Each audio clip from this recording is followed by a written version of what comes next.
સમાચારોમાં આગળ વાત કરીએ તો અમરેલી જિલ્લાના જાફરાબાદ તાલુકાના નાગેશી, ટીંબી, લોર, માનસા, ફાશરિયા, પીંછડી, સોખડા, દુધાળા, હેમાળ, નવી જીકાદરી, જૂની જીકાદરી અને ભલવડ સહિતના ગ્રામ્ય વિસ્તારમાં છેલ્લા 3 દિવસથી ધોધમાર વરસાદ વરસી રહ્યો છે।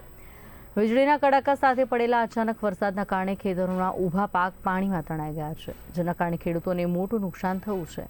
ખાસ કરી મગફળીના પાકને ભારે નુકસાન થયું છે। ખેતરોમાં પાણી ભરાઈ જતા પાતરા તણાઈ ગયા છે અને પાક પલળી ગયો છે। ખેડૂતોના જણાવ્યા અનુસાર મોંમાં આવેલો કોળિયો પણ છિલવાઈ ગયો છે, જ્યારે જાફરાબાદ તાલુકાના ખેડૂતો દ્વારા તાત્કાલિક સર્વે હાથ ધરાયો છે અને યોગ્ય વળતરની સહાય આપવામાં આવે તેવી માંગણી ઉઠી છે।